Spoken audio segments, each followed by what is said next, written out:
Hello students, today we are going to learn about the encephalitis. So I hope that you all are fine, your health is well, and you are continuing with your study. So let us start with encephalitis today. So the word itself, it is explaining. Itis means it is inflammation. Itis suffix, it is for inflammation. Encephalo means that is related to brain tissue. Here you might have heard EEG, that is electroencephalogram. So here it is what? Electrical activity occurring in brain. So encephalo, it is suggestive of brain. Okay, another example, encephalomalacia, that is softening of the brain tissue. Okay, so again encephalomalacia. So here also encephalo means it is brain tissue. Clear? So encephalo means it is brain. Itis means inflammation. So inflammation of brain tissue, it is known as encephalitis. Now, so as we discussed, encephalitis, it is acute inflammation of parenchyma of the brain and spinal cord. So in short, your central nervous system may be affected by your encephalitis. Clear? Now many times the meninges, they are also inflamed along with this brain tissue. Clear? So we all know that meninges, they are covering up the brain tissue. Clear? So it is possible that sometimes meningitis may lead to encephalitis, sometimes encephalitis may lead to meningitis, because both these tissues, they are very nearer to each other. So in this diagram, that is in the lower part of the slide, you can see that there are three options, those are given. So in the first figure, you can see that meninges, they are inflamed. Red color, it is shown by red color in the diagram. Clear? So you have inflammation of this meninges. So here meninges, they are having inflammation, so it is meningitis. In the second diagram, you will be having inflammation of brain tissue. Clear? So that is known as encephalitis. Now in the third, you can see that meninges as well as brain tissue, both are inflamed, so it is known as meningioencephalitis. Clear? So first figure, meningitis, you can trace the red color of the inflammation of meninges. In the second figure, it is inflammation of the brain tissue, you can track that there is red color of the brain tissue. And third, it is your inflammation of meninges as well as brain tissue. Now epidemiology. Logi means study. So it is the study of distribution of disease. It is the study of distribution of disease.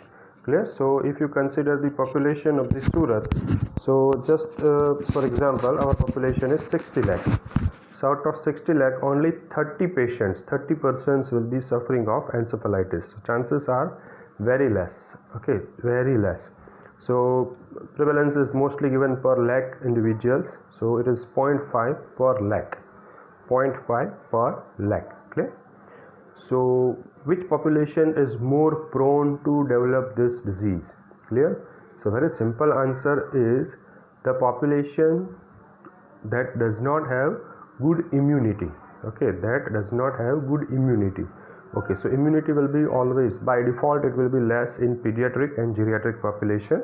Clear? So it will be very common in children and elderly individuals, because this population has less immunity, so they are having more chance of getting any infection. So definitely this will be also possible. Okay, now if you are young adult, so do you have chance of getting encephalitis? Yes, if you are suffering from HIV or AIDS or cancer or any other disease which lowers your immunity. Clear? So even it is possible in young individuals if they have less immunity. Clear? Now how this occurs? So what is the pathology or what are the changes? Those are occurring at tissue level. Clear? So virus enters into the body by any of the medium, like it may be from your oral cavity, nasal cavity, or by blood transfusion. Okay, so anyhow it enters and it will be entering into your blood. Okay, then by traveling by blood only, it will be reaching to tissue of the brain. Okay, brain tissue, it may be of the cortex, white matter, basal ganglia, brainstem, or any tissue of central nervous system. Okay, what are the changes that will be led by this virus? Clear? So it may lead to neuronal degeneration. So degenerative changes will be occurring in neurons of brain.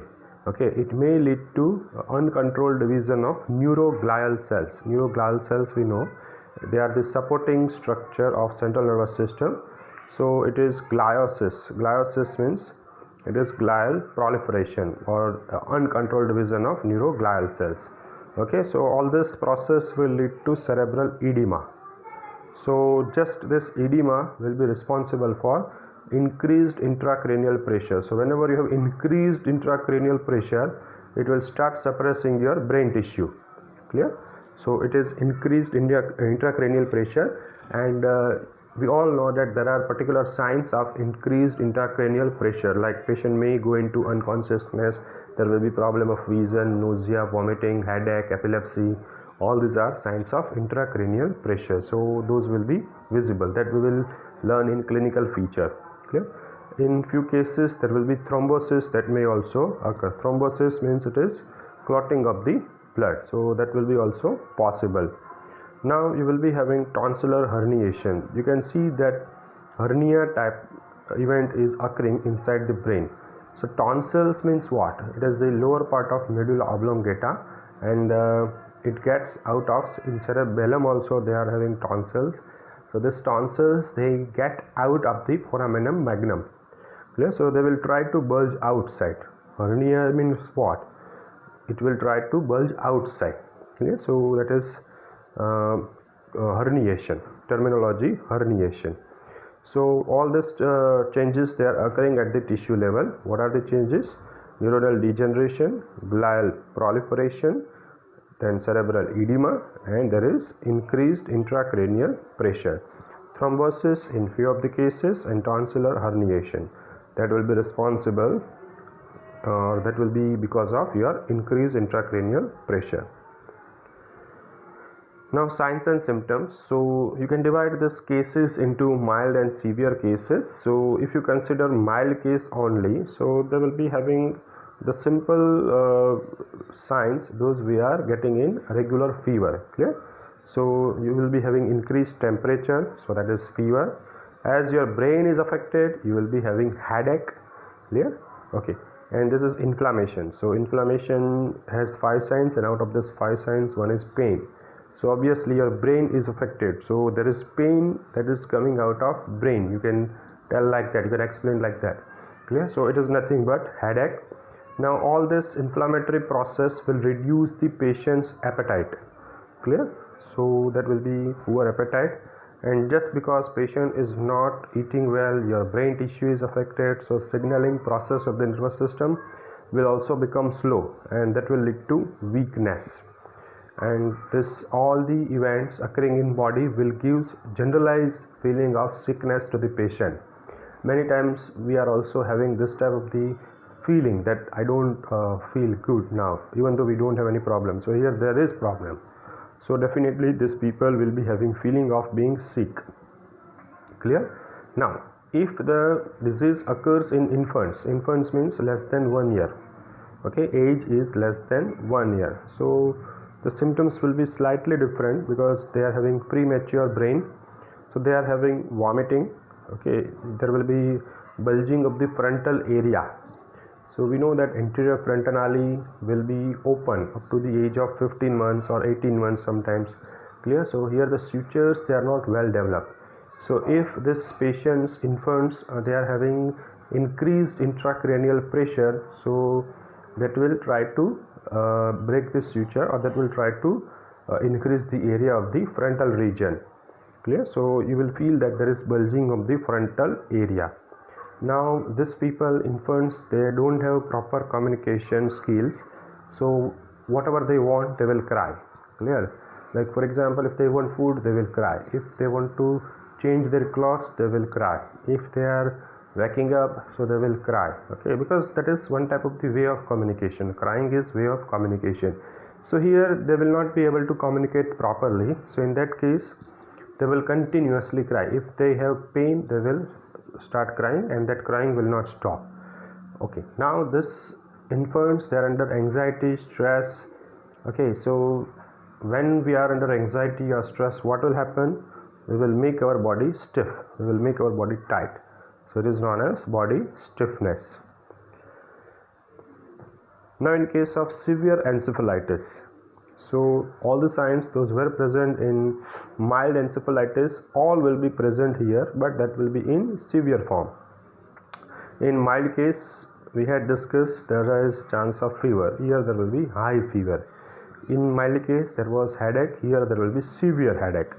Here definitely the brain is affected. There are chances of nausea and vomiting. Stiff neck. Any CNS issue will be resulting into stiff neck. Here many neurophysicians, just by identifying that okay, there is some stiffness of the neck, this person, there are chances of CNS issue. Clear? So any CNS issue will be leading to neck stiffness.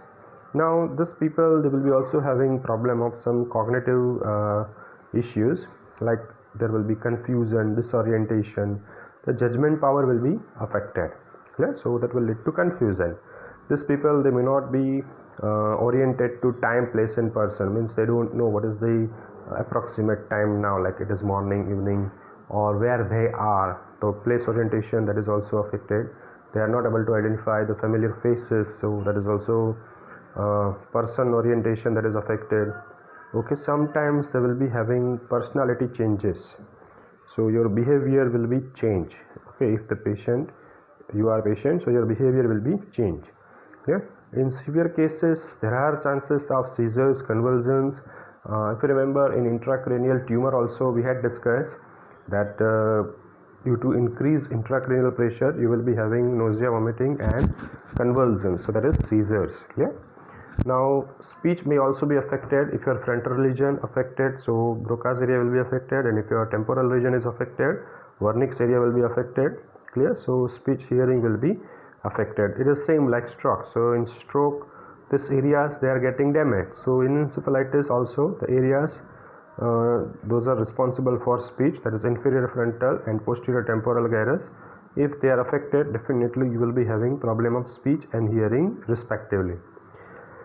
Hallucination. So even though stimuli is not present, okay, a patient will feel that the stimuli is present. Like we had that movie of Sanjay Dutt, in which Sanjay Dutt is saying Gandhi Bapu. He is also listening to Gandhi Bapu's voice.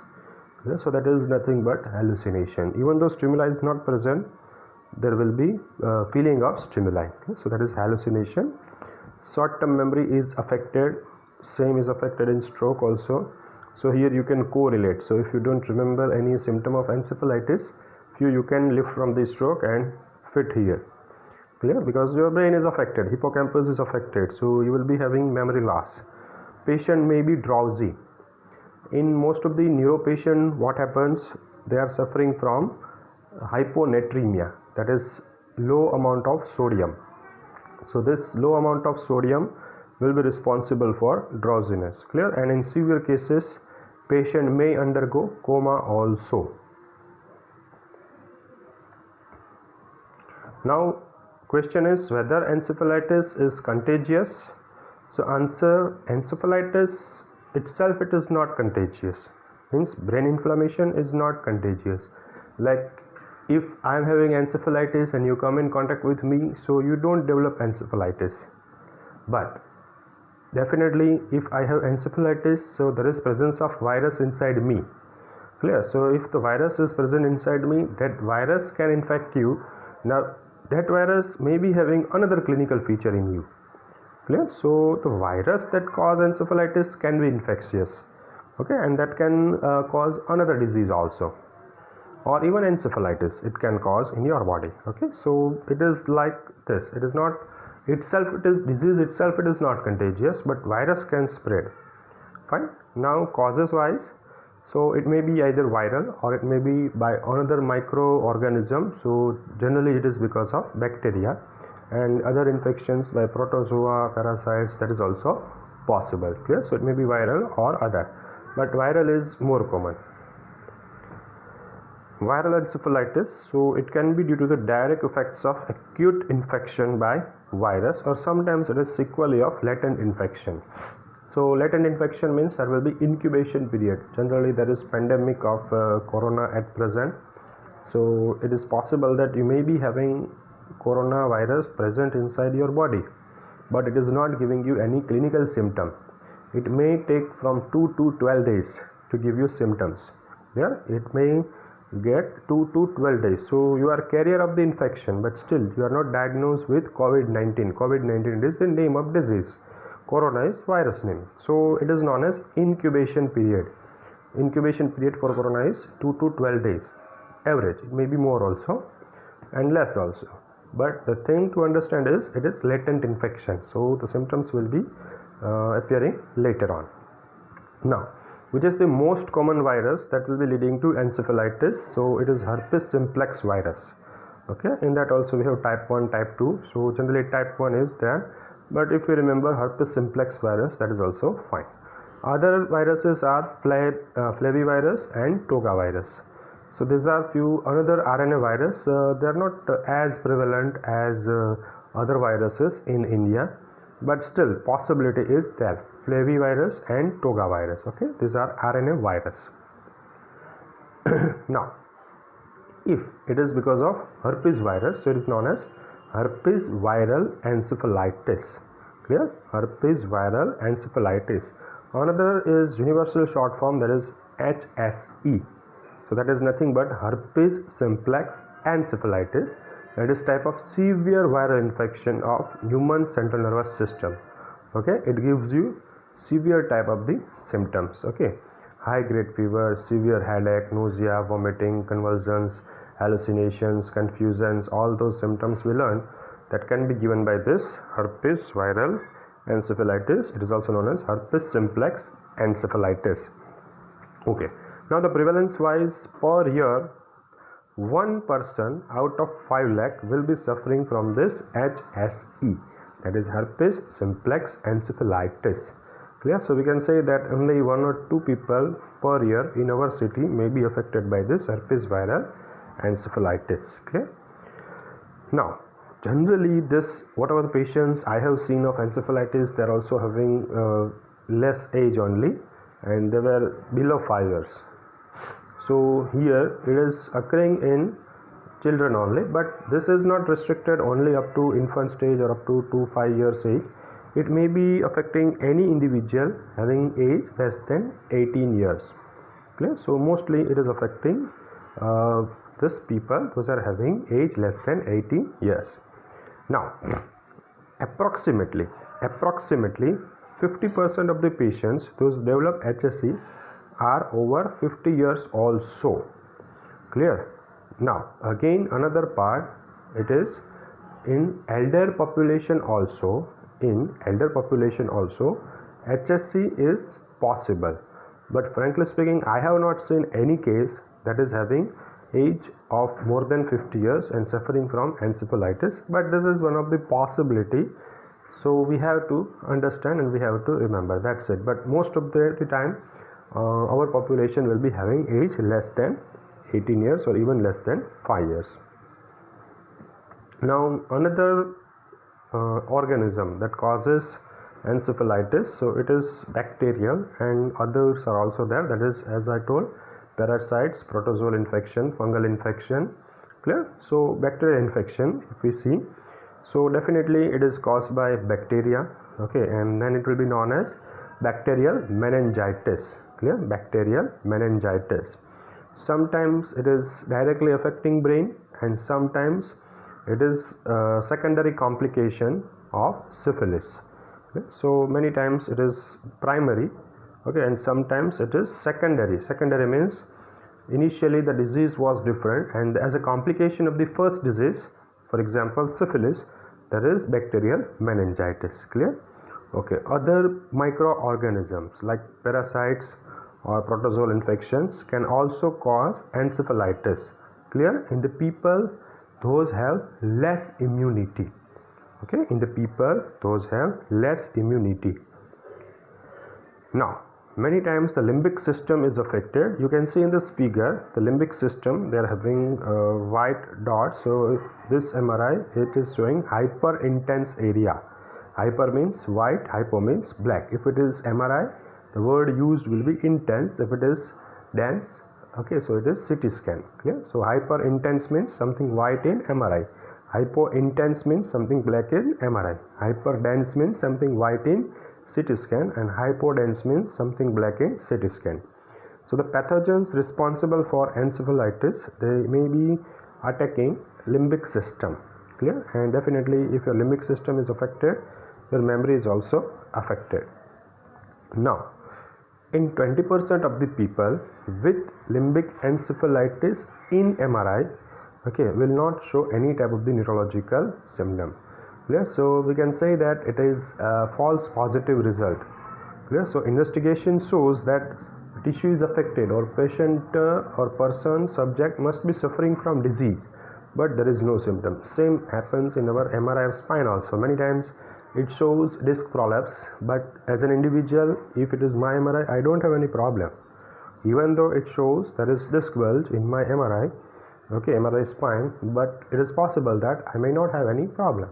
Yes, it is false positive result. So here also it is possible that the person or subject has no any problem, but still MRI shows abnormality. Now, duration and prognosis. Clear? So what happens? So this duration of the encephalitis infection, so the management part may differ from few days to few weeks also. Clear? So there is no any definite duration, that it's not like malaria or typhoid that person will be cured within 14 days, but here it may be prolonged, based on your severity of infection. Many times it may lead to waiting area or waiting period of few months also. So it may take few months to get out of this. It is same like stroke. Clear? So stroke people, once they are hospitalized, so the hospitalization period may be from 3 days, 4 days to 1 month also. Okay, so that is few weeks to month. Now the further recovery, that is by physiotherapy, may take from few weeks to few months. Sometimes even more than year. So here also, in case of this encephalitis, it may be varying from few days to few months.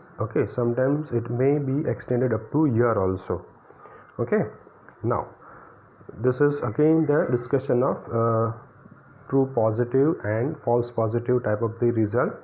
So many times without treatment also, if you are not giving any type of the treatment to the encephalitis patients, out of this 70% will die. Clear?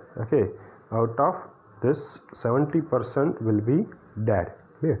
Now this herpes simplex encephalitis, it may be causing death in the 20% of the cases treated also. So what does it mean to say that if you don't treat this patient, most of them they will be dying. Clear? But if you give treatment, then also there are chances that in 20% of the cases you will not be able to save them, so they will die. And those who are surviving, they have also chances of some long-term neurological changes. So they will be suffering from disabilities. Clear? So it is possible, like stroke, many patients we are seeing that even though they have recovered from the stroke, but they have some permanent disabilities. Clear? So here also it is possible that they may be having some serious long-term neurological damage, and that leads to disability for lifetime. Diagnosis. So how to make the diagnosis? So definitely we have to go with the neurological examination that shows drowsiness. We go for sodium testing. Generally the value is more than 136, and less than 145. Value less than 136 will be suggestive of hyponatremia. Clear? Definitely, as this is CNS issue, you will be having stiff neck. CSF examination, so that shows increased amount of protein. So protein, it is nothing but antibodies. Definitely presence of antibody, it shows that there is some inflammatory process and infection against which the body has started making antibodies. So definitely antibodies will be high, so you will be having increased amount of protein. You will be having increased amount of WBC. They are nothing but soldiers. Clear? And with normal glucose. So in CNF you will be having this protein, WBC, those will be high, and glucose will be normal. When you go for EEG, that is electroencephalogram, you will be having sharp waves. So those are suggestive of convulsions or seizures. Okay, very sharp waves will be visible on EEG. When you go for CT scan examination, so in this also you will be having few features on your film. Okay, and generally you have increased intracranial pressure, you have tonsillar herniations. All this will be found by either CT scan or MRI. Clear? You can go with the lumbar puncture also. Now, diagnosis is made on which basis? So it is based on the detection of the antibodies in CSF, okay, against the specific viral agent. So in the third point only in this slide, you can see that there will be increased amount of protein. So it is not simple protein, it is antibody against this disease. Clear? So that will confirm the diagnosis. Now, how to prevent this? So we can say that encephalitis cannot be prevented except to try to prevent the causes that may lead to it. Yeah, so it is simply like our pandemic from which we are passing at present. Like once you have corona infection, you cannot prevent it. Clear? So even though test is positive without clinical features, you can start treatment, but you are not sure, you cannot prevent it. Clear? Okay, once it is occurred. Okay, but once it is not occurred, you can try everything by washing your hands, by wearing mask, etc., etc. Clear? So what does it mean to say? So encephalitis itself, so we can read like that also in current pandemic. COVID-19 cannot be prevented, okay, except to try to prevent cause, so that is corona infection that may lead to COVID-19. Clear? So in the same way, we can say that actual disease we cannot prevent if the person is already infected, but definitely we can work to prevent the infection by taking few sterile precautions, hygienic precautions. Clear? Okay. Now, encephalitis may be seen with common childhood illness. Clear? Okay. But this common childhood illness may be prevented by proper immunization. So indirectly what we are doing is we are preventing encephalitis. Okay. So how to understand this terminology or this statement? So some childhood illness they are there, like rubella infection, torch infection. Clear? So all these are possible. Polio infection. So all this they are possible in children. Okay. But if we give vaccination for this disease, so definitely this disease will be prevented, and along with this disease encephalitis will not come. Clear? So definitely in few disease in the children there are more chances of getting association with encephalitis also, but by vaccination we are preventing this disease, okay, like mumps, rubella, okay, polio. All these are infections, those are very common in children. Okay, so we are preventing this disease. So along with this disease the encephalitis is also prevented. Clear? Because encephalitis generally accompanies with this disease or with this childhood illness. Clear? Now children, they might be getting this encephalitis if they come in contact with a patient. So anyhow we have to take care that these children they are not coming in contact with already diagnosed encephalitis patients. So many hospitals they are having this policy, they will not allow the children to go inside the hospital, okay, along with visitors. Clear? So if you are going for visiting any patient as your relative, so they will allow you, but they will not allow any child. Why? Because they have more chance of getting infection. Now the treatment wise, we have to maintain the fluid and nourishment, because these people, as we discussed, they have less appetite, okay, and there are chances of vomiting also. So they are losing their fluid and they are not taking more fluid. So this fluid should be maintained and nourishment should be taken care of by glucose pints and all. Clear? Patients, they are given sedatives, so they will be sleeping for a more time and they will be having relief from their symptoms. Now from spinal cord injury we have learned, from facial palsy we have learned that few acute inflammations will be controlled by steroids only. Like in spinal cord injury, generally hydrocortisone is given. For facial palsy also prednisolone is used. So here also, when you have CNS inflammation or CNS infection, the steroids will be given. Definitely the steroid, they are harmful, but we have to think wisely. We have to think of risk benefit ratio. The harmful effects of steroids are there on one side, and the complications of encephalitis are on other side. So definitely the damage will be more if the encephalitis weight increases. Clear? So we have to give preference to use of corticosteroids. Even those steroids are harmful, we have to think that the harmful effects are better than permanent death of patient or permanent illness of patient. Clear? Definitely, if it is bacterial encephalitis, antibiotics will be used, and if it is viral encephalitis, antiviral will be used. And to prevent the convulsions, because the convulsions, seizures, they may give some permanent damage. Okay, so anticonvulsants will be also used. You can read for further reading from this Darcy. If you have any question, you can ask me. Thank you.